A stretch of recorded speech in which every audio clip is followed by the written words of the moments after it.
Hey guys, welcome back to the channel. This is the story about Naruto. What if Naruto trained by Anko? Movie 17. Hope you'll enjoy this video. So before we start, please do support for more awesome content and also hit the subscribe button and share this video with your friends and also support the creator of this fanfic. I have created a playlist where you can find out all the previous parts of this video, link in the description, and check out the other video as well. So let's start the video. Kidnapped and counterattack. The next morning came very soon for the Konoha shinobi, and they spent the morning planning for their investigation. They had decided that they would split up in several groups to visit the affected towns so that they wouldn't waste time going from village to village. They would look for any suspicious behavior or individuals in or around the towns, hoping to find some clues. They didn't expect to find anything right away, but Kakashi hoped that they would get lucky. Luckily, the villages weren't too far from each other, so in case of an emergency they could come to help the others. They would also remain in civilian outfit and disguised so they wouldn't attract too much attention to themselves. Kakashi's orders were to look in bars and other establishments where one might find such shady characters. Of course, he wouldn't let either Hinata or Sakura wander alone in such a hostile environment, so they were paired with one of the guys. Naruto would take Sakura with him, while teammate would stay together as well. Sasuke was to go with him since Kakashi knew that he wouldn't be able to work well with either of the other genin. The others too seemed relieved at the fact that they wouldn't have to deal with the arrogant Uchiha. Alright, any questions? Kakashi asked his team. Seeing that no one had any complaints or questions, he continued. Good. We'll travel together to the separation point, and from there we'll split up. You each have your objectives, and remember, under no circumstances are you to make contact with the enemy. If you notice something weird or unusual, keep it in mind and report it tonight. Also, don't do anything that might blow your cover. Since they were disguised as simple civilians, they had to leave much of their equipment at Tazuna's home, but that didn't mean they weren't armed. Naruto and teammates still had their special belt from the Chunin exams, where they could seal several things inside.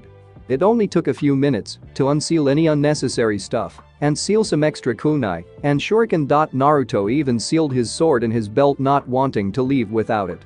Sakura, who didn't have such a belt, hid some weapons inside her dress with ease, so she was safe as well. Kakashi didn't really need any weapons, as he was strong enough to deal with most enemies without them, but to make sure to put some kunai and shuriken in his pocket. Sasuke didn't want to be the only one without any weapons and did the same as Kakashi. The group bid Tazuna and his family a good day before they left. The crossroad where they would be separating was about 4 hours walking from the village they were at now. From that point they would reach their designated target in only half an hour or so. Just like before, they had to walk like any other civilian, so the trip took quite some time. When they finally reached their destination, they all nodded at each other and went their own way. The rest of the way to the village Naruto and Sakura spent in relative silence. They had already discussed everything worth discussing about the mission, and any mention of it would only endanger the mission. Naruto had even asked Sakura not to call him by his name since the name Naruto wasn't that common. When she asked what she would have to call him, he shrugged and told her to call him Arashi. She chuckled, saying that the meaning of his real name being Maelstrom and Arashi meaning storm actually made sense. Naruto laughed and said that his name was given to him by Jiraiya, who had come up with it while eating ramen. Sakura couldn't decide if she should laugh at hearing that or pit Naruto for being named after a ramen ingredient. When they reached the village, they immediately saw that it was nothing like the village Tazuna lived in. This village was more of a gathering of a few dozen homes and families. It wouldn't take long before they finished walking through it, so they took their time looking at the few shops and talking to the people still disguised as a couple of travelers. They didn't learn much, but they still came to the conclusion that it was highly unlikely that the kidnappers would come back here. According to Tazuna, they were focused on healthy, young people and not the elderly, who were the only people that still remained here. A bit disappointed, they returned after making sure that they had the general layout of the village noted down just in case. After exiting the village, they made a small detour before heading back to the point of rendezvous with the rest. Hinata, Kiba, and Shino had been selected to visit the second town, where most of the victims had disappeared. This city was significantly larger than Tazuna's village, making it very easy for them to fit into the crowd.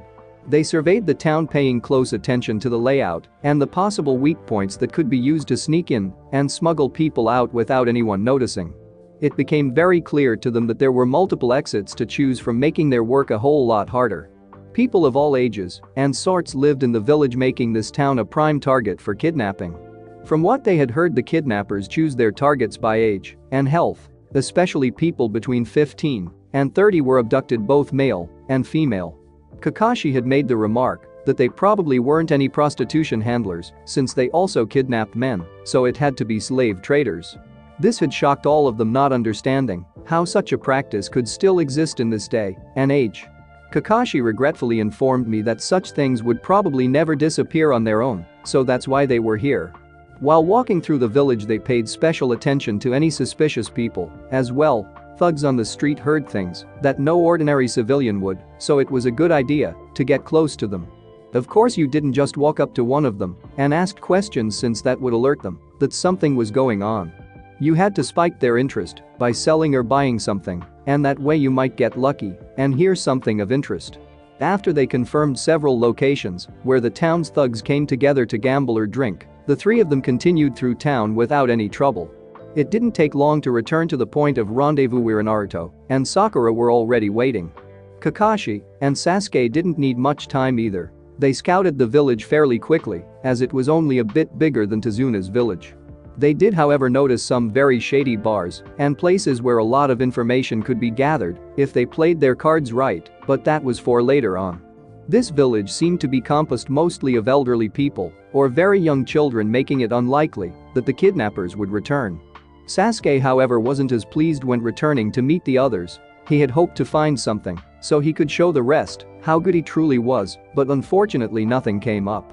When the group reached Tezuna's house again later that very day, they went straight inside to discuss their findings. One by one, the group told what they had found and their thoughts about what they had seen. It became clear that the second village was the most likely target for abduction, while the two other villages were more suited for gathering information. Especially the village that Kakashi and Sasuke had visited was an ideal place to find out more about the kidnappers. Alright, since we have established that we need more information, we're going to go undercover, Kakashi said after their report. I've spotted several bars where a lot of thugs come late at night. How are we going to do that? Kiba asked curiously. Well, it's pretty simple actually. Kakashi started explaining. We spend a bit of time in those bars, under a henge of course, and listen in on the conversations. So you're hoping that one of the kidnappers will be there and spill his guts in a drunken frenzy? Naruto nodded, understanding. I can guarantee you that that's exactly what is going to happen, Kakashi said with a smile, although it was hidden under his mask. So who is going to do that? Sakura asked. She wasn't thrilled hearing that she might have to spend evenings with drunken men in a bar. She could already imagine the sort of people that she would have to talk with, and frankly she hated the thought of having one of those men trying his moves on her. Don't worry, Sakura. Naruto said, knowing why she wasn't very enthusiastic about this. I'm sure Kakashi-sensei will send one of the guys. Of course, I wouldn't want to risk something happening to either you or Hinata, Kakashi said, reassuring both girls. Although some kunoichi would be asked to perform more intimate duties on missions, those kunoichi were always volunteers and much older than Sakura. It was something nobody liked to do, but unfortunately sometimes it was required. The kunoichi who did accept such missions were highly respected and heavily compensated for their sacrifice. The rest of the evening they spent with assigning Naruto, Kiba, and Sasuke to a bar, and they had worked out a background for each of their characters. Shino was asked as backup since he could keep an eye on them by placing a bug on each of them. That would allow him to find them even when they were a large distance away. Kakashi would also stay on guard while Sakura and Hinata would stay at Tezuna's place until they found something. Over the next few nights the three boys joined a night scene at the bars. So far they hadn't come up with much, but they were slowly getting known in the bars by now. At first they had to gain a bit of trust with the regular customers, but that was something that was easily fixed by buying a few drinks to the right people. Naruto was headed to the table where the heavy thugs were sitting. The table was filled with some of the biggest pieces of scum he had ever known. Drug dealers, thieves, murderers, rapists, and who knows what more, but he couldn't do anything about them, so he kept his anger and resentment under control. He clapped one of the men on the back to get his attention. The man was called Hiroshi, a big-time drug dealer who had gotten friendly with Naruto the night before. Hiroshi and Naruto, known as Kenji at the moment, had played some card game and Naruto of course let him win. Ah Kenji, glad you could make man. Hiroshi said happily. Hey, I've got to get my money back somehow don't I Naruto answered smoothly. Well buddy, I wouldn't count on it. Hiroshi said laughing. How about I pay you a drink? Keep it coming man. Naruto smiled before sitting down. He threw some money on the table and asked for some cards. Tonight he would have to get some information from them. The mission had been going on for a week now and there had been no sign of the kidnappers. They weren't on a timetable or anything, but they couldn't afford to take so much time just to find them. As hours passed and Naruto won and lost money at the game, the other players were getting seriously drunk and Naruto saw an opportunity to ask some questions. Hey Hiroshi, have you heard anything about kidnappings lately? Naruto asked the man for another beer. Sure, Kenji. I know a guy who knows a guy that saw one of the gang. Hiroshi slurred after taking a drink. Don't know who they are, but he said that they're coming back. No way, you're messing with me. Naruto said throwing his cards on the table shocked. No man, it's the truth. Hiroshi said, trying to sneak a peek at his neighbor's cards. According to him, they need manpower for something. So why do they need manpower? Naruto asked prudently. Don't have a clue. Hiroshi shrugged. Why are you so interested? I'm not interested in their kidnappings, but if there's money to be made I'm there. Naruto said quickly. Aren't we all Kenji, my man? Hiroshi laughed. At that point Naruto thought it was better to stop asking questions about the subject. He didn't want to raise suspicions by asking too many questions. He had learned something so there was no need to blow his cover just yet. He continued the game and endured the drunken ramblings from the men at the table for a few more hours. When he finally left the bar he noticed someone following him, so he took a little detour just to be sure. His follower didn't let up and kept trailing him. When Naruto had enough he turned around and waited for the man to turn the corner. You got some problem with me? Naruto asked. No man, no problem, but maybe a proposition. The man said surprised. I'm listening. Naruto said interested. Okay, my sources tell me that in 3 days those kidnappers will be back.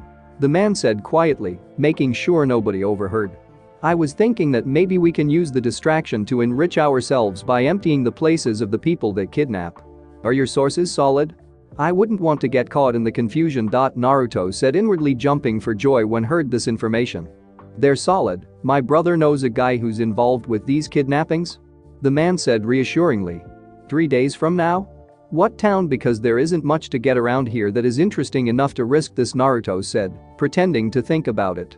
You can say that again, but they're planning to hit the town of Wabu. There's plenty of stuff there we can get. The man nodded. Alright, I'm in. Naruto said. Great, meet me at the south gate at 11 p.m. The man said before turning around and disappearing in the dark. Naruto hurried home eager to tell the rest of the group that they finally had a lead on the group. Once he was a safe distance away he dropped the hinge and it didn't take long to reach Tazuna's house. He went inside and greeted the rest who were waiting for him. Apparently he was the only one who stayed that long. Sasuke was just finishing his report when Naruto entered, so he quietly sat down and listened to what Sasuke had to say. Other than old drunks who complain about everything, I haven't learned anything. Sasuke said moody. There's nothing to learn from those men.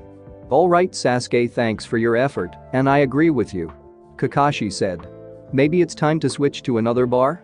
Actually that won't be necessary for Kakashi-sensei. Naruto interrupted. I've learned some interesting things tonight. Well, tell us Naruto. No need to keep us waiting. Kakashi said smiling. Naruto started telling what he had learned and how he agreed to go on a stealing spree with that man. Of course Naruto had no intention of actually following up on that promise, but the man didn't know that. Unfortunately they couldn't move against a man since that might blow their cover, but they could always alert the local authorities about him. Naruto then explained what he wanted to do. He told them that he wanted someone to get caught by the kidnappers and that way they could follow them to their hideout and the other victims. That's not a bad idea, Naruto. Kakashi admitted. Who do you suggest? Well, definitely not one of the girls. Naruto said, looking at them. You all know what happens when young girls are prisoners, and there is no way I'm risking that to happen to either of you. Sakura and Hinata nodded, knowing that women were mostly used for pleasuring the men, and neither of them wanted to be submitted to that. Kakashi-sensei is way too recognizable, so you're out as well. Kiba and Shino are the one with the best tracking skills, so it wouldn't be smart to let them be captured, as well. That leaves either Sasuke or me. Good thinking. Shino can leave a bug on you and use his other bugs to track you down. Kakashi said, looking at Shino, who nodded, indicating that he was capable of that. And Kiba and Akamaru can use your scent. Who do you think is more suited for the job? Kakashi asked Naruto. Personally, I believe I'm the best option. Naruto said calmly. Why? Kakashi said, wanting to know Naruto's reasoning. No offense to Sasuke, but he's a risk factor. Naruto said, while looking at Sasuke, who seemed to get angrier by the second. Let me explain. You are the descendant of a famous clan and have a very well-known Kekkei Genkai. If by accident you activate your Sharingan, every shinobi present will know who you are. I, on the other hand, am from a very small clan that's relatively unknown, making it easier for me to go undercover. Naruto saw Sasuke smirk when he gave his reasons. No doubt his ego had been stroked by saying that his clan and Kekkei Genkai were so famous throughout the shinobi world. Not that it wasn't true. The Uchiha had made a name for themselves over the years, and everyone knew of the Sharingan. It was the most annoying thing to have your jutsu copied and used against you during battle, not to mention the other powers of the Sharingan that gave the Uchiha so many advantages. Of course, their reputation had taken a hit when Itachi slaughtered everyone all those years ago, but Naruto knew better than to rub that in. He wouldn't wish such a fate on his worst enemy. To have your family killed in front of you when you're just a kid is something nobody should experience. Don't worry, Dobe. Your clan isn't the only one who can't measure up to the Uchiha clan. Sasuke smirked at him. Naruto ignored his taunt, but Kiba didn't. Except in numbers, there are several clans who surpass the Uchiha. Kiba whispered to Shino and Hinata, who nodded. Fortunately, Sasuke didn't hear the comment, but Kakashi did and gave Kiba a stern look. Sasuke, please refrain from insulting other clans. Naruto explained his reasons, and I agree. Kakashi said sternly. He wouldn't allow him to insult other people's clans like that. Very well, Naruto, do you have any idea how to get caught? I hope that, if I happen to be asleep on the side of the road, they won't be able to pass up an easy opportunity. Naruto shrugged. Alright then, in 3 days we will start our counterattack. Let's rest for tonight, and starting tomorrow we start planning. Kakashi said, dismissing everyone. The next morning, Naruto was up early and helped Tsunami prepare breakfast while talking about Konoha and what had happened between him and Anko. Tsunami was very glad to hear that they were still together, and she was surprised that they were living together as well. Naruto explained about the house and how slowly but surely they were moving to it. Tsunami agreed that it would be pointless to parent if they had a house at their disposal. A half hour later, breakfast was served and everyone was quietly eating at the table. Inari had school today, so he left when his friends from school came to get him, and Tazuna was leaving shortly after that to work on another project of his. Kakashi and the group went outside and started planning their attack. First of all came the safety of the victims, so Sakura and Hinata were charged with healing the wounded as much as possible and then leading them away from the battlefield. That meant that they would have to be well rested and well prepared. So they set out to prepare their aid kit by stocking lots of bandages and medicine. Also, food pills and soldier pills were equipped, knowing that some people would be too tired or hungry to be able to keep up. Sasuke, Kiba, and Shino stacked up on weapons and prepared their pouches and holsters with everything they could think of. Naruto, however, was busy drawing some seals on his bare skin, and when Kiba asked why he was doing that, Naruto explained that he couldn't carry his normal weapons in plain sight. As they were sure that there were missing nins involved, they would surely notice any concealed weapons on him. That's why he would seal his sword and his other weapon into several small seals that stay invisible unless you focus some chakra into them. That way he would still be armed and ready to fight. But why don't you just seal your belt into a seal? Kiba asked. That way you only need one seal. That would be a very bad idea, Kiba. Kakashi said, overhearing their discussion. Sealing a storage scroll into another storage seal is something you should never do. In fact, it is the first thing a seal master should know and learn. Why? What happens if you do? Kiba asked curiously. The seals would have violent reactions to each other. Naruto explained. The energies that make up the seals would implode and create a very unstable seal capable of exploding at any given point. Kiba nodded and vowed to remember that even if he never used more than the normal scroll he bought or received from Naruto anyway. He didn't want his scroll to explode while being so close to his family jewels. When Naruto was done drawing his seals on his body, he grabbed his sword from his back and sealed it into the seal on his right hand. He focused some chakra, and with a small cloud of smoke his sword appeared neatly into his hand. After that he sealed several throwing knives into his left hand, and to finish he sealed his exploding tags into the back of his hands. Content that he was armed enough, he took his belt off and put it on the ground. He flashed through some hand seals and said Kuchiyus no Jutsu, and a small red toad appeared. "Ya Naruto, need help?" the frog said, looking at his summoner. "Hi, Gamakichi, how are you?" Naruto said, smiling. "I have a question for you. Could you keep my belt and headband with you until I summon you again?" "Sure thing bro, but it's going to cost you some sweets," Gamakichi said, sticking out his webbed hand. "Deal, I'll give you 2 bags of sweets after the job." Naruto agreed. "Done," Gamakichi said, and grabbed the belt and disappeared with a small poof. From the sidelines, one very pissed off Sasuke had followed the conversations and witnessed Naruto summoning that toad. Once again he was reminded that the dope of the class had surpassed him in several areas. He knew nothing of seals except how to use a storage scroll, and even then he didn't know how to create one. He bought them at a shinobi store or used the ones left at his clan's weapon room. While he wasn't interested in seals or anything, it made him angry that Naruto could make his own seals with such relative ease. He knew that seals were an area that not many shinobi bothered with since it was so difficult to master to begin with. He got even madder when he saw Naruto summon that toad. Everybody knew that the toads were one of the great Konoha summons together with the snakes, the slugs, and the apes. Summons were pretty rare, and not everyone had a summon available to them. He knew that Kakashi had a few dogs that he could summon, but other than that he didn't know anyone else that could summon. Of course he should have known that Naruto would be allowed to sign the toad contract, as he was now the apprentice of Jiraiya, not to mention his dad had used the toads as well. It angered him that Naruto was given all these chances while he was stuck with just normal training. He just couldn't understand why Jiraiya didn't choose him as a successor instead of Naruto. What was so special about the dobe? Over the past few weeks Sasuke had been training with the rest of the group, and while he had made some progress it wasn't enough. When he looked at the others, they seemed to progress much faster than he was, and it frustrated him to no end. Sure, some of the things he learned could be of help, but most of the jutsu he learned were low level, and he was sure that he wouldn't defeat Itachi with a few D or C rank jutsu. He needed powerful jutsu that could do a lot of damage, but Kakashi and the rest of the Jounin were unwilling to teach them such jutsu.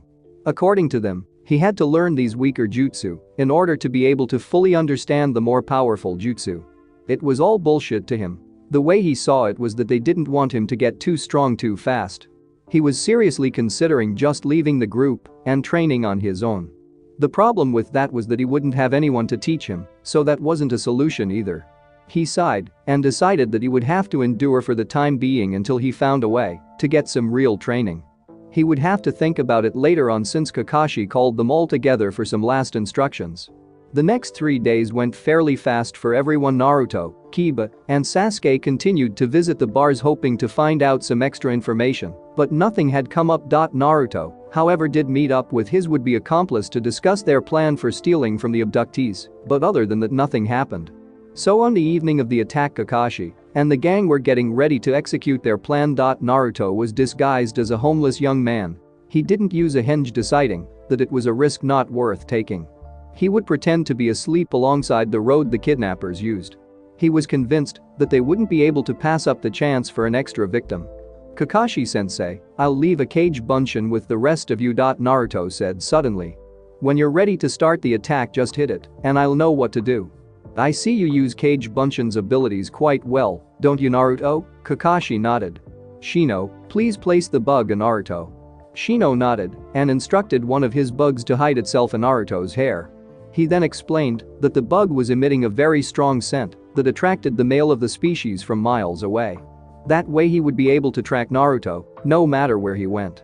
It was also very useful that the scent wasn't noticeable to humans, so there was no chance of being detected. Naruto thanked his teammate and nodded at his explanation. The gang left the house fairly early so they wouldn't miss the kidnappers and hid themselves just outside the village of Wabu.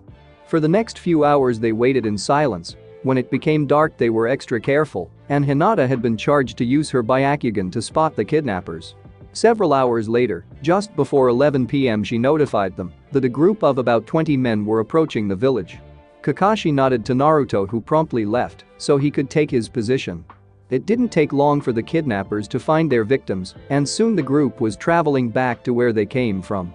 The victims had been gagged, so they couldn't scream, and they had been bound by chains, so they couldn't escape. Naruto had placed himself along the road about 2 miles from the village pretending to be asleep. The kidnappers were laughing loudly and were boasting about their success. When they finally reached Naruto, they didn't hesitate and kicked him awake. "Look at this sucker." One of the men pointed at the blonde. "Don't you know these roads are dangerous?" "Please sir, I have no money or anything of value." Naruto stammered, pretending to be afraid. "I'm just a homeless beggar." "Don't worry. We're not here to steal your money," the man said, laughing, before he punched Naruto in the gut. Naruto hardly felt it, but played along. He fell on the ground holding his stomach and gasped for air. "Hey, gag the bastard and put him in the line. He's healthy enough to work." Naruto struggled a bit, but let him be chained and gagged.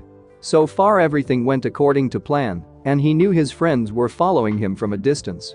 For hours they walked through the woods until they hoisted into several wagons, and at high speed they were transported. It was another few hours later that they finally arrived at the kidnappers' hideout. From there they were thrown into a large wooden building where all of the other victims were as well. Chaos reigned, as most of the abductees were afraid, so it took some time before Naruto could ask some questions. He noticed a young man sitting in the corner and went over to talk to him. "Hi, can you tell me what is going on?" "Where are we?" Naruto asked. "You just arrived, huh?" the young man said. "I don't know where we are, but I can tell you that you'll wish to be somewhere else soon. These men kidnapped us so we can do heavy labor for them. Every day we are forced to work in a mine to search for precious metals. So basically we're slaves." Naruto was shocked, although he had suspected it. "Yep, and don't even think about escaping from here," the man said. "There are several shinobi watching and guarding us." "Thanks for the warning." Naruto said before sitting down as well. He figured that it would take a few hours before the rest of his team would catch up with him. He looked around and sighed quietly. Many of the people were malnourished or sick. Some of them were wounded as well. Sakura and Hinata would have their hands full with healing them so they could get away. There was nothing that he could do, unfortunately. He had to wait until his team was here to back him up. While he hadn't seen much of the camp because of the darkness, he had been able to see several tents and buildings. He had also seen several guards, but none of them had been shinobi, as far as he knew. But that young man had confirmed their fear. There were several missing nins present. While Naruto was being captured, Kakashi and the rest looked on from a distance. The attack seemed very chaotic, and the kidnappers didn't bother being subtle at all. They grabbed people left and right from random houses and hurried back before a mass panic could break out. Kakashi was certain that no shinobi had been present for the actual kidnapping this time. This meant that the group felt confident enough not to get caught, or they thought they were strong enough to deal with any problems they might have. This was actually a good thing, because this way they didn't have to worry about being detected when they followed them to their hideout. Once they saw that Naruto's plan had worked, Shino and Kiba took the lead and they followed them. Kakashi could have done the same thing, but he wanted them to do it so they could get some experience as well. He was a sensei after all. When they saw the victims being loaded into wagons, they had to speed up a little bit, but nothing to worry about. Kakashi was surprised, however, how far the kidnappers were leading them. No wonder nobody found any trace of them. They were located hours away from any village. When they finally arrived at the hideout, Kakashi took control once again. He ordered Hinata to use her Byakugan to scout the area for traps and the layout of the camp. She nodded and went straight to work. "Kakashi-sensei, there are several traps around the camp indicating shinobi presence," Hinata said softly. "The prisoners are being moved to the central building and are guarded by 4 men.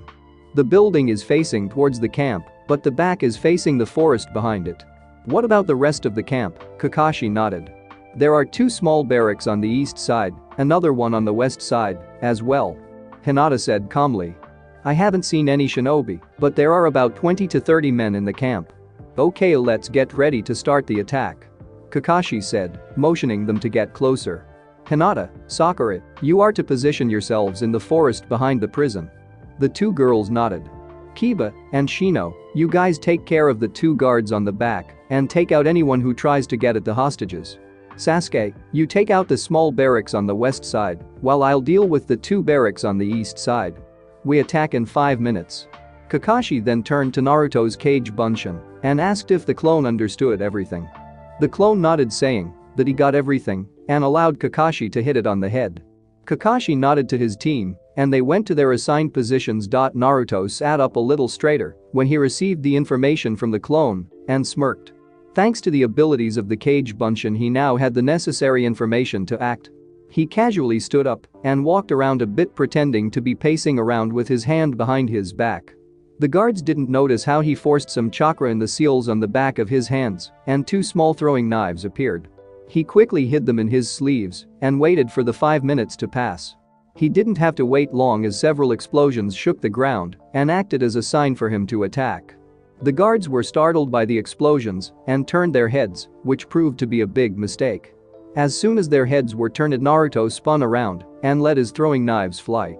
Both knives planted themselves in the skull of the guards, killing them instantly. Naruto didn't waste any time and ran to the back of the building and unsealed his sword. He focused chakra into the seal coating his sword in wind chakra and cut a large opening in the wall. Luckily, the building was made out of wood, so it wasn't strong enough to withstand such an attack. He then turned to the people who were scared stiff and told them that they needed to get out of here. Sakura and Hinata were waiting for the attack to start. Alongside them were Kiba and Shino, who would take out the guards as soon as the attack started. When they heard the explosion, they jumped into action and two well-thrown kunai took care of the guards. Kiba and Shino nodded and they separated from the girls. They went to the front of the building so they could deal with the rest of the kidnappers and bandits that would show up to protect their prisoners. Sakura saw how a large hole appeared in the back of the building and they heard Naruto yell at the people to get out of there. Hinata and Sakura ran into the building to help Naruto with calming the people down. "Alright, listen up. We're from Konoha and we were hired to free you." Naruto shouted. "We need you to get out of here as quickly as possible. Don't worry, you'll be perfectly safe. These are two of the best medic nin I know and they will take good care of you." Naruto said, pointing at the girls. "Once you're at a safe distance, they will heal those who are sick or wounded." He then made several Kage Bunshin to carry the people who were wounded or too sick to run for themselves. The girls nodded and quickly gathered the crowd and led them away from the fighting that had already started. Once the building was empty, Naruto quickly summoned Gamakichi for his belt and his headband and put them on. "Thanks, Gamakichi, I'll get you your sweets after this is done." Naruto said, dismissing the little toad. "No problem, bro, go kick some ass," the toad said happily. "Don't worry. They won't know what'll hit them." Naruto said before he exited the building to go help out his teammates. "I was Stone Ox." Naruto didn't waste any time and jumped into the fight. After making sure that every prisoner was safe and sound, he went straight for the thugs that were still trying to understand what was going on. Kiba and Shino had taken on the majority of those guys, but here and there one of them could be seen running around, and so Naruto didn't take any chances and finished them off before they could cause any more trouble. The camp was highlighted by the fires caused by the explosions, and it gave it a dreadful feeling of death and chaos. After disposing of another thug who had tried to disappear into the night, Naruto decided that he was going to look for those shinobi that were rumored to be at the camp. He had no doubt that Kakashi-sensei was currently fighting one of them, since he would have drawn attention to himself by setting off the explosion. Before he could move towards his destination, his instinct told him to duck. As he did, just as he saw several kunai and shuriken pass over his head, embedding themselves into the remains of what used to be a small wooden house. He looked up towards where the weapons had been thrown and noticed once of the shinobi he had been searching for standing there waiting for him. The man was wearing a typical shinobi outfit and a kumo headband with a slash carved into it, signaling he was a missing nin. "Good reflexes you have there," the man said before jumping down from his position. "But it's going to take more than that to get out of here alive. I guess that leaves me no choice than to get serious, doesn't it?" Naruto said calmly, looking at his adversary.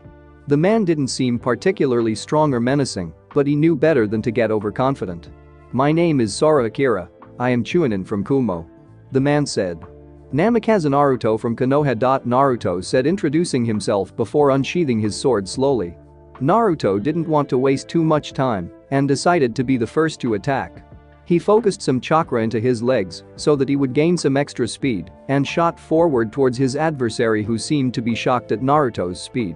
The man barely managed to evade the attack that would have decapitated him if he hadn't ducked at the last moment. The man wasn't helpless, however, and he retaliated with a kick aimed at Naruto's side. The attack, however, was blocked easily by Naruto, who hit the man in the head with the hilt of his sword before kicking him into the remains of the wooden building behind them. The shinobi from Kumo couldn't believe what was happening. He was getting trashed by this young man who he had thought was an easy prey. After the pain had subsided a little, he managed to crawl out of the rubble and stand up. The kick and the crashing into the building had resulted in a few broken ribs, and he had trouble breathing. Nonetheless, he wouldn't just let the boy win that easily. He had a few tricks up his sleeve. "Not bad, Namikaze. You're stronger than I suspected, but even if you defeat me, my fellow shinobi will kill your teammates soon enough," Akira said. "I'm the weakest out of all of them, and your friends have no idea who they are messing with. My teammates are more than capable of disposing of a few missing nin. Naruto is confident in his friend's abilities and skills. I wouldn't be too sure about that if I were you." Akira laughed before he started doing some hand seals. He knew that this would be his last attack if the pain in his chest was any indication. It didn't matter anyway, since his partners wouldn't allow him to remain alive. It had been his job to guard the hideout that night, and he had failed, meaning they would kill him anyway.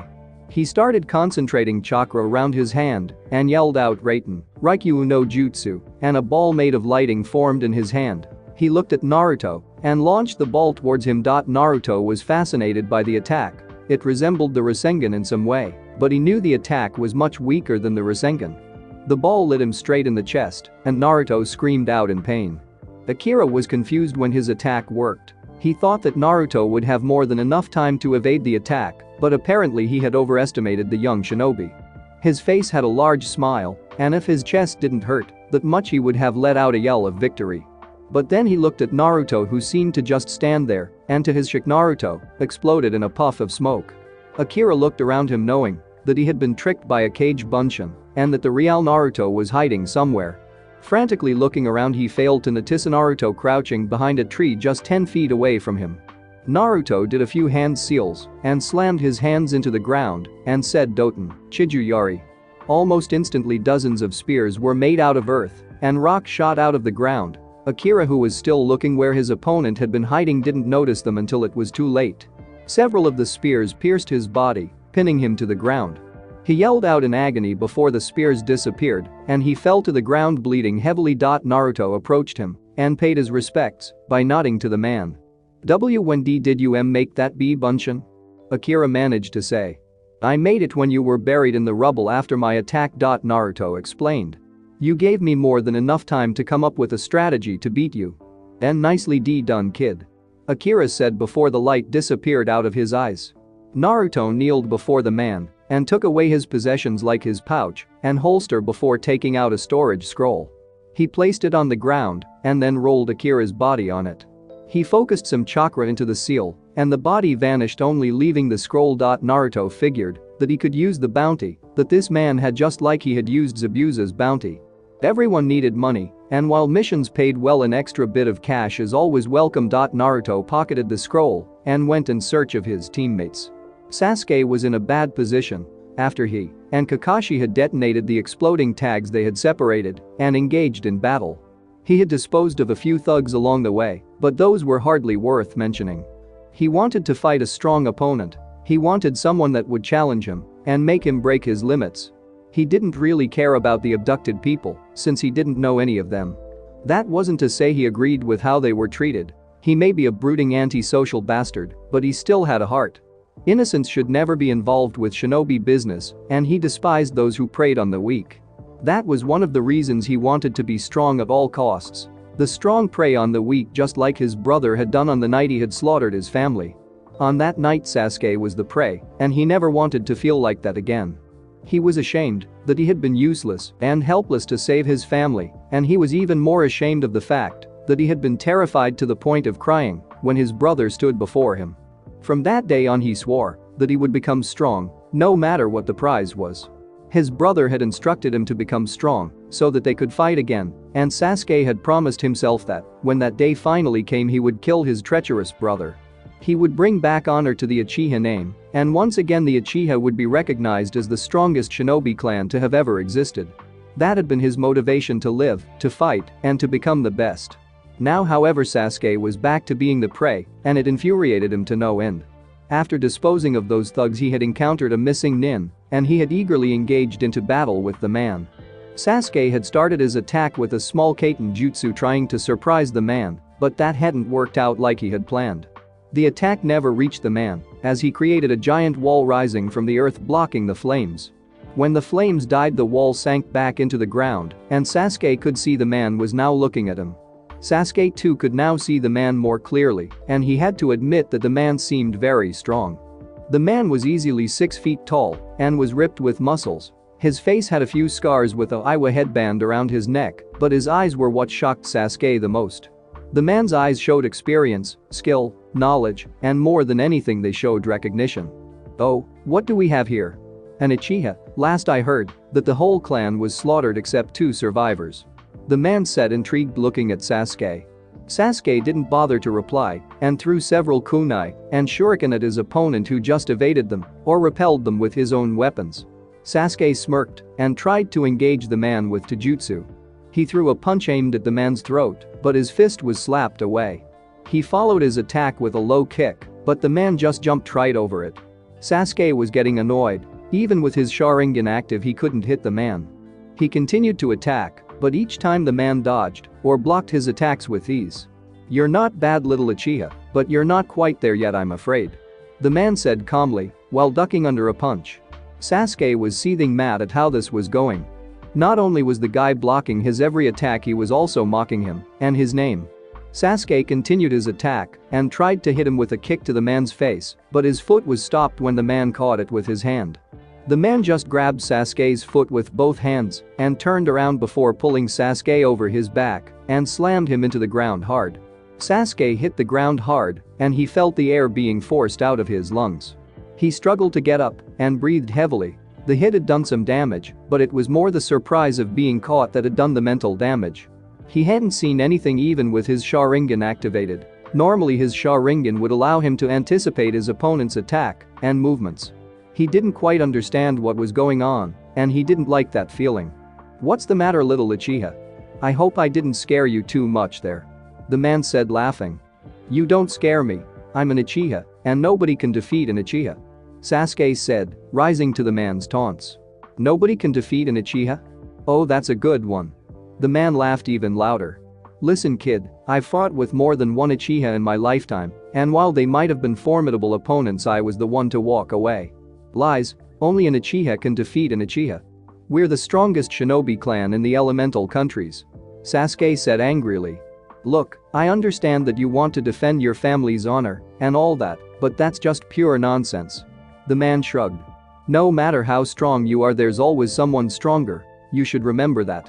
I don't need the advice of the likes of you. I'm here to defeat you, and when I do I have become even stronger than before," Sasuke said, smirking at the man. "Very well, I was going to spare your life and only teach you a lesson in humility, but it seems that won't work," the man said, sighing loudly. The man seemed to disappear from where he was standing, and before Sasuke could look for him, he felt a fist impacting in his gut. Sasuke doubled over in pain from the hit, but before he could recover he got hit a second time making the pain even worse. For a moment Sasuke thought he was going to throw up his insides, but a punch to his jaw hindered that. Sasuke was sent flying before crashing into the ground once again. The pain in his stomach and now his jaw was unbelievable, and he had trouble staying awake. He felt a hand grab hold of him and then being lifted into the air. "You Uchiha always were a pain in the ass with your arrogance," the man said before releasing Sasuke and punching him again in the face. Sasuke felt his jaw break from the punch and dropped to the ground several feet further from the man. His left eye was swollen shut from the previous hits and he could barely move, but he still tried to get up to his feet. When he finally managed to get to one knee he raised his head and glared at the man. He refused to give up. He needed to get stronger so he could defeat his brother. He couldn't die here, he had to live. The man was surprised at Sasuke's will to stand up, but he knew that the fight was over before it could begin. While the kid was strong and without a doubt talented for his age he was nothing compared to himself. He was considered one of the strongest shinobi in his village before he declared himself a missing nin all those years ago, and now he was even stronger than before. The kid didn't stand a chance to begin with, and that's why he was willing to let the boy live had he not been so stubborn and arrogant.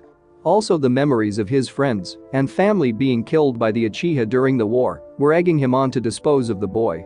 "I'm sorry for this kid, but this is the end of the line for you," the man said, rushing through some hand seals before placing them on the ground so he could execute his attack.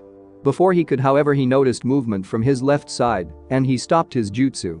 He quickly took out a kunai and raised his hand and blocked a sword with relative ease. To his surprise, his attacker dissolved into mud after the attack, and he knew he had been tricked. He turned back to the Uchiha he had been about to kill and saw a blonde shinobi standing in front of his former adversary. Naruto had just arrived in the nick of time and had seen that Sasuke was about to be killed by this man and had intervened by making it Tsuchi Bunshin and had that one attack while he went over to his fellow Konoha shinobi. Naruto knew that the man in front of him was strong. If Sasuke's injuries were any indication, he looked at the man and noticed how tall and muscled the man was. Judging from his body, the man was strong and agile, making it very hard for someone slower than him to be able to get in a hit. Sasuke had seen his attacker prepare for his final attack and had tried to move out of the way, but his body refused to work. He knew he had several broken ribs and probably a broken jaw as well. It would take several days before he would be well enough to move again, but in the face of death he tried nonetheless. Incapable of moving, he had to watch as the man placed his hands on the ground only to have him raise his hand to block an attack. He froze when not even a second later someone stood in front of him and he slowly raised his head. What he saw next angered him greatly. In front of him stood no one else than the man he despised almost as much as his brother. Of all people who could have saved him, it had to be Namikaze Naruto. There was no way he was going to accept this humiliation. "Move, Namikaze, I don't need your help," Sasuke said, trying to get up. "Really? Because it seems to me that you're getting your ass kicked by this guy." Naruto said to him. "Damn him and his pride." Naruto thought as well. "Shut up, dope. I can handle this," Sasuke said before he fell back on the ground. The man had been surprised by the Tsuchi Bunshin, but didn't have any trouble blocking the attack once he was aware of it. What had intrigued him more was the name of the blonde standing there. If he had heard correctly, then things had just gotten much more interesting. He wanted to leave, but now he decided to stick around a bit longer. "You should listen to your friend, little Uchiha," the man said to Sasuke. "You're in no condition to fight, and even if you manage to get up, it wouldn't change a thing." "Shut up, I told you I don't want advice from anyone," Sasuke yelled out before passing out.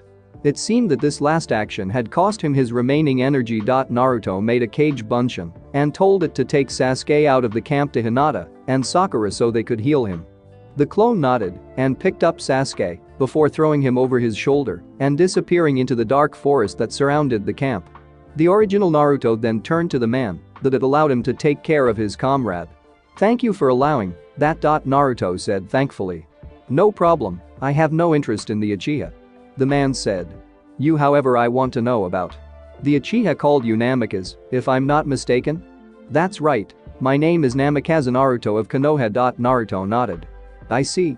Are you by any chance related to Namikaze Minato?" the man asked again. "That's my father's name." Naruto admitted. "Well, I'll be damned," the man said, shocked. "I wasn't aware that Konoha's Yellow Flash had a son. It was a secret until a few months ago." Naruto explained to the man. "You seem to have some history with my father." "Sure, kid. Your father was one of the few men that scared the hell out of my village's shinobi," the man said, laughing. "You know, he may have been our enemy, but he was without a doubt the man I admired the most during that stupid war. You forgot my father." Naruto was interested. "I encountered your father several times, but only once did I fight him personally," the man admitted. "Our superiors ordered a flee on sight if your father was present at the battlefield, so most of the time we fled. At the end of the war, however, we fought. It's a shame we are not on the same side, otherwise I would have been honored to hear your story about it." Naruto said, a bit sad. This man had gone against his father and lived to tell the tale, so he knew the man was incredibly strong. "While that may be true, on the other hand, I'm curious to see what the son of that man is capable of," the man said, and he ran towards Naruto. Naruto nodded and mirrored the man's movements and ran straight to him. As well. Naruto blocked a punch with his left arm and retaliated with a punch of his own, but it was blocked as well. Not giving up that easily, he lashed out with his leg trying to hit the man in the ribs. It missed, however, as the man just jumped back a little bit, making the attack just miss by a few inches. Naruto, however, just continued his attack by placing his foot on the ground and attacked with his other leg by performing a roundhouse kick as well. This time, however, the man ducked under the kick and he pushed forward into Naruto guard and tried to uppercut him in the jaw. Naruto threw his head back and the fist passed, but he could feel the little wind formed by the speed of the attack. Before Naruto could counterattack, his legs were kicked from underneath him with such force that he was lifted, but in the air. For a second he found himself falling horizontally towards the ground, but then he got hit by two fists right in his chest area. Naruto was sent flying backwards, and he had to force himself to twist in the air so he could land on his feet instead of on his backside. When he finally stopped, he was coughing and breathing deeply from the hits. "Good, that was impressive," the man acknowledged. "Thanks, but I didn't even hit you once," Naruto said after recovering from the last attack. "And you probably won't succeed in hitting me today. But tell you what, if you manage to hurt me even once, I will tell you who I am, and I'll even admit that you're capable of becoming the man your dad once was," the man said seriously. "I don't need your recognition, but you're on." Naruto said before making several kage bunshin, and he attacked once again. He and the clones started out with taijutsu, but it became clear that the man was vastly stronger and faster than Naruto was, and his clones were getting decimated one after another. Naruto realized that he wasn't going to win in close-ranged combat, so he jumped back and started doing some hand seals. When he finished his seals, he let out a huge stream of fire that went straight for his opponent, who just stood there waiting. At the last moment, a huge wall of earth blocked the incoming attack. "Nice try, but your friend tried to do the same thing," the man chuckled before he heard something behind him. He heard someone calling out "Futen, Datapa no Jutsu," and he smiled at Naruto had used his kage bunshin to get behind him. The attack was fast and strong and would seriously injure or kill a shinobi if he got hit head-on, but to him this attack was slow and he had no trouble evading it. Naruto was a bit pissed that the man had evaded his attack so easily, but couldn't help but feel good about this fight. "Excellent strategy you had there. You had a bunshin pretend to be the real one while you sneaked behind me. I like it, but..." The man laughed, admitting he had been. Naruto wanted to say something in return, but before he could do so, a fist impacted on the side of his head, sending him to the ground. He looked up to see Atsuchi bunshin disappearing back into the earth. "You're not the only one who can use clones." Naruto got up and grinned at the man. He didn't know when he had made that clone, but the attack sure had come as a surprise. He thought about what had happened and came to realize that the man was strong both in close-range combat as well as in long-ranged combat. This was something that took years to accomplish. Mostly people were good at either close or long-ranged fighting, but it took a lot of time and experience to be good at both. "Alright, let's get a little serious here, shall we?" the man said suddenly. Naruto blinked, and for a moment he thought the man had just vanished. It was only his instinct that saved him from being hit from behind, and he ducked under the kick. His opponent, however, wasn't finished, and before Naruto could turn around to face the man, he got rewarded with a devastating punch to the head.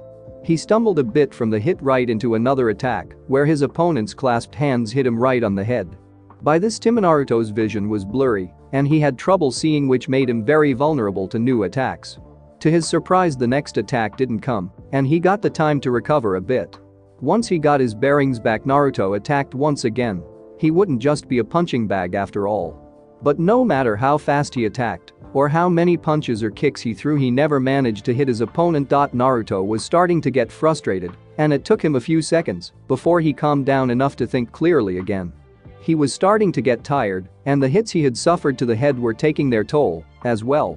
He tried a desperate attack and put all of his power into the next punch. Naruto's side, as his hand was stopped by the man like it was nothing. He jumped back, trying to come up with a strategy to get out of this fight. He was way over his head, and he knew it. The man in front of him was incredibly strong, and it reminded Naruto of the spars he had with Iro-sen a few months back. "You're too strong for me. I hate to admit it, but I don't stand a chance against you," Naruto said, breathing deeply, disappointed in himself. Good, as a shinobi you have to know your limits. There are times when you'll be facing an enemy that you can't defeat. The man nodded. It takes a great amount of humility to be able to accept the fact that you can't win. That's something the Uchiha didn't have, and that makes you a better man. Doesn't mean I like it. Naruto said. Nobody likes to be confronted with their flaws or things they can't do, but a real man takes those things and works hard to get stronger. The Iwa Shinobi said. You've shown that you're willing to admit your shortcomings and even more willing to work on them, and that is something I admire. I'm not done yet. Naruto said, taking his sword and holding it in front of him. Then come and show me your resolve. The man nodded. I'll take your attack head on. Naruto didn't waste any time and rushed towards his opponent with his sword in his hands. He raised his arms so he could attack from above, and just before he reached his opponent he jumped, bringing his sword down. The man just stood there and watched as Naruto approached. He was impressed with the boy, but such an attack wouldn't harm him. He raised his arm and blocked the sword. Naruto didn't know what happened.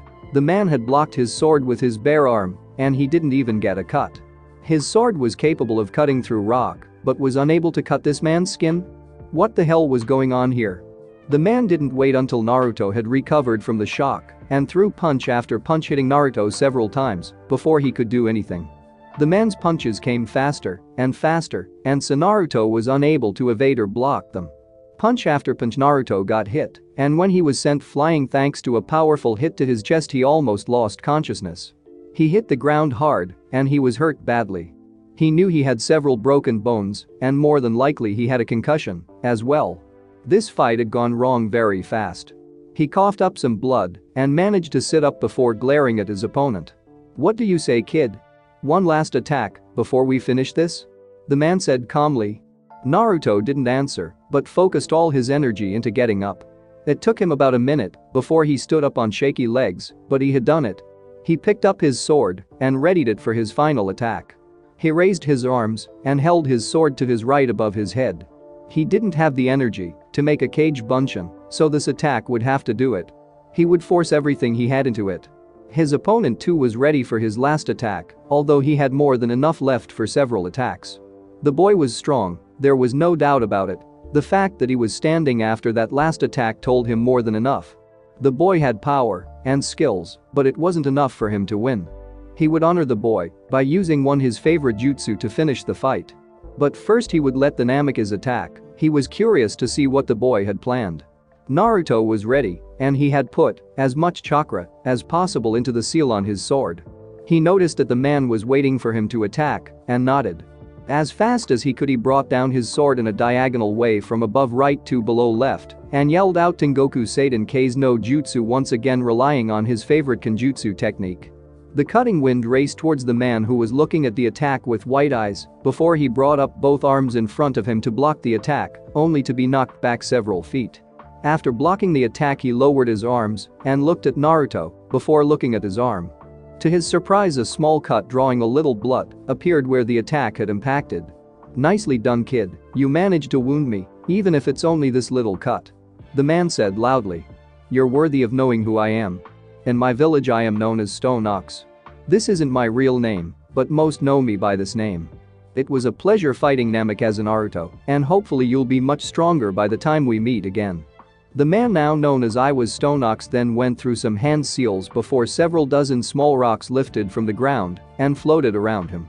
He then raised his hands making the rocks float even higher, and then in one fluid motion his arms went down sending the rocks into Naruto's direction. Naruto, who was too tired to move, and the rocks battered his body until he lost consciousness. The last thing he heard and saw was Stone Ox saying goodbye before darkness claimed him. When Naruto opened his eyes he noticed that he was in a familiar room. He recognized the room as a room in Tazuna's house, and he wondered how he got here. The last thing he remembered was being hit by dozens of rocks and then darkness. He sat up and tried to get out of bed. His body was still sore from the fight and his legs were heavy. With much effort he got dressed and went down the stairs to find his friends and teammates. He passed another room and saw Sasuke lying in bed still unconscious and hurt.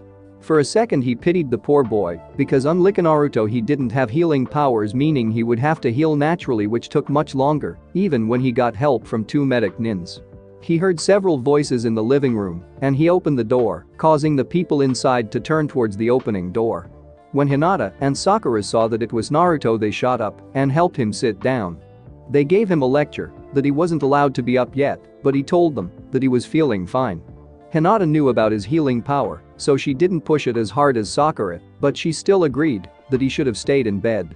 "How are you feeling, Abbot Naruto?" Kakashi asked. He had been concerned about his sensei's son, but most of all he had been afraid of Anko's wrath if something happened to her boyfriend while under his command. Anko would attack first and ask questions later, he was sure of that.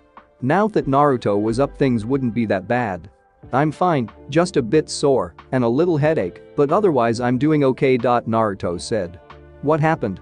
"Kiba and Shino found you after they finished disposing of the thugs. You were hurt pretty badly according to our medic Nins," Kakashi said. "Pretty badly?" Sakura snorted. He had 4 broken ribs, broken arm, and fractured hip. Not to mention the cuts and wounds all over his body. "Can you tell us what happened?" Hinata asked. Naruto then told them what had happened and how he had defeated the first shinobi with ease.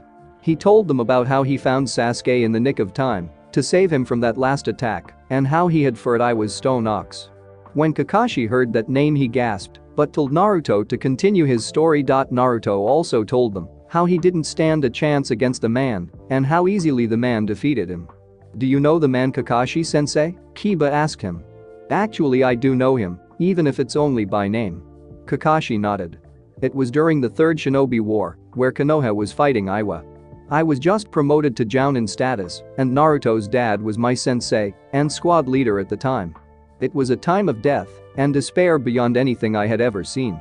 Friends and family were dying left and right. I hope none of you will have to deal with such things."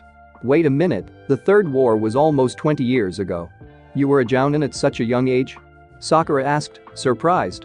She knew Kakashi-sensei was strong, but this was unbelievable. "I made Chunin at age 6 and was promoted to Jounin when I was 12. Kakashi shrugged, shocking everyone. "I thought it was impossible to graduate from the academy at such a young age." Shino said, surprised as well. "You have to remember that it was war at that time. Everyone capable of fighting was needed at the front.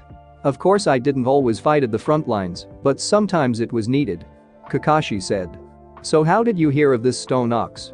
Hinata asked before Kakashi got lost in his memories. "Oh yeah, well, he was one of the strongest Iwa shinobi at the time," Kakashi said.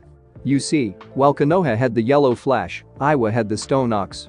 Both of them were feared by their enemies, and to my knowledge they only fought once," he said, looking at Naruto, who nodded. "Anyway, I don't know what happened during the fight, but both of them lived. A few months later I heard that he became a missing nin because they held him responsible for not killing Yondaime. The rest of the day was spent by hearing the reports of the others, and Naruto was glad that each and every hostage they had freed was safe and sound. Some of them would have to spend a few days in the hospital, but all of them would recover. Today the authorities would check out the mine where the people had to work, and maybe the whole wave would profit from what they found instead of a few missing nin." Kakashi told him that he had to deal with a pair of shinobi who were strong at working together, but altogether they were no match for him. It took him a while to get rid of them thanks to their extraordinary teamwork. In the end, the mission had been completed, and once Sasuke and Naruto were healed, they would head back to Konoha. A few miles from where the Konoha group was resting, 5 figures were hiding in a cave. They had been following the group for a few days now and had been waiting for the right time to strike. Their mission was simple: get Uchiha Sasuke. "So when do we attack?" one of them asked. "Relax, Sasuke is no good to us in his current state," one answered. "We wait until they are healed and then we approach him. He better get healed fucking fast before I fucking lose my patience," a girl's voice said. "Calm down, Taiya. You know that Orochimaru-sama needs Sasuke to be in perfect condition," the boy said before repositioning his glasses. "Fuck you, Kabuto prick," Taiya screamed back at him. "Just because you're Orochimaru-sama's favorite boy toy doesn't mean you can order me around." Kabuto sighed. The past few days had been tough even for someone like him. Each and everyone in his group had short tempers and were easily pissed off and agitated. He just hoped he managed to control them long enough so he could finish this mission. Orochimaru wouldn't be pleased if they failed in capturing Uchiha Sasuke. Then he grinned as he remembered that the Kyuubi brat was with him as well. He had asked Orochimaru if he could deal with the blonde, but he had been forbidden to kill the boy. He had protested at first, but one glare from his master, and he obeyed. However, that didn't mean he couldn't teach the blonde a lesson. After all, he had to get some payback from their last fight. His smile vanished as he remembered just how long it had taken for him to recover. Now he would have his revenge, and he would bring back Uchiha Sasuke. Thanks for watching my video. Leave a like if you enjoyed my video, and also do consider subscribing to my channel for more awesome content. If you want the next part of this story, let me know in the comment box. See you next time. Till then, sayonara.